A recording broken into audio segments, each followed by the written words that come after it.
নমস্কার বন্ধুরা, গীতাস ওয়ার্ল্ডে আপনাদের প্রত্যেককে স্বাগত। আজকে আমি পনিরের রেসিপি দেখাবো। খুবই অল্প সময়ে বানিয়ে নেওয়া যায় আর খেতে কিন্তু খুবই ভালো লাগবে। এর জন্য এখানে কিছু পনির আমি পিস করে কেটে নিয়েছি।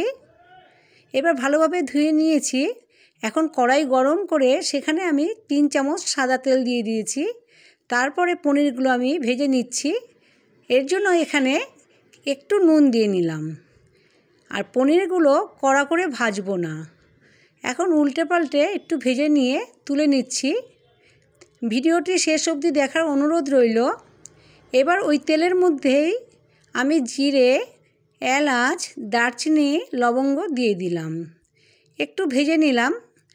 এখন আমি পেঁয়াজ কুচো দিয়ে দিলাম, সেটাও ভেজে নেব।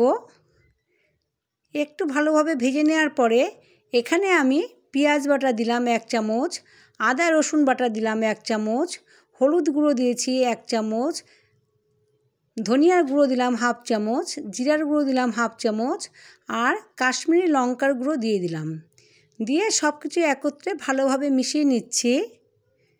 একটু ভালোভাবে মশলাটা কষিয়ে নেব। তারপরে এখানে আমি একটা বড় সাইজের টমেটো কুচো দিয়ে দিলাম। টমেটো দেওয়ার পরে এখানে আমি নুন দিয়ে দিয়েছি পরিমাণ মতো। দেওয়ার পরে ভালোভাবে মিশিয়ে নিচ্ছি। এইভাবে একবার হলেও বানাবেন, আশা করি আপনাদের ভালো লাগবে। আর ভালো লাগলে কিন্তু লাইক দিতে ভুলবেন না। আর যারা এখনও সাবস্ক্রাইব করেননি প্লিজ বন্ধুরা সাবস্ক্রাইব করে দেবেন। এরপরে এখানে আমি 1 কাপ জল দিয়ে দিলাম। দিয়ে মশলাটা আরেকটু ভালোভাবে কষিয়ে নেব। এখন আমি 3খানা মাঝারি সাইজের আলু সিদ্ধ করে রেখেছিলাম, সেটাই এখন হাতের সাহায্যে ম্যাশ করে দিয়ে দিলাম। তারপরে আমি মশলার সাথে আলুটাকে ভালোভাবে মিশিয়ে নিচ্ছি।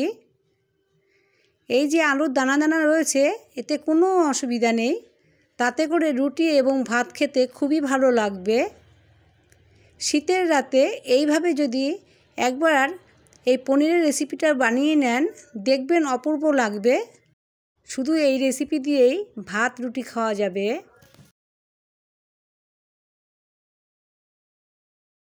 এখন আমি এখানে 3 কাপ জল দিয়ে দিলাম। দিয়ে সব কিছু ভালোভাবে মিশিয়ে নিচ্ছি। মিশানো হয়ে গেছে। এখন এখানে আমি 3খানা লঙ্কা দিয়ে দেব। তারপরে আমি পনিরগুলো দিয়ে দিচ্ছি। গ্রেভিটা আমি একটু ঘনই করব। এখন পনিরগুলো দেওয়ার পরে বেশি সময় কিন্তু ফুটাবো না, আর 2 মিনিটের মতন ফুটিয়ে নেব। তা না হলে পনিরগুলো ভেঙে যাবে। এখন আমি গ্যাসটা অফ করে দিলাম 2 মিনিট পরে। এবারে একটু নাড়াচাড়া দিয়ে নিয়ে এখানে আমি শাহি গরম মশলা 1/2 চামচ দিয়ে দেব। রান্নাটা করা খুবই সহজ, একবার হলেও বানাবেন। আর ভালো লাগলে কিন্তু অবশ্যই কমেন্ট করে জানাবেন। এরপরে এখানে আমি 1 চামচ ঘি দিয়ে নিচ্ছি। ঘিটা দেওয়া হয়ে গেল। তারপরে একটু মিশিয়ে নিয়ে আমি গরম গরম পরিবেশন করে নেব।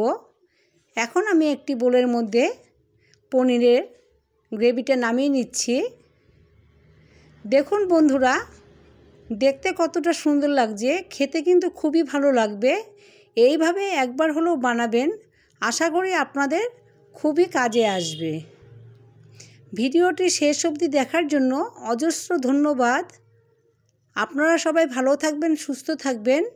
আজ এই অবধি, আবার নতুন ভিডিও নিয়ে আপনাদের সাথে দেখা হবে।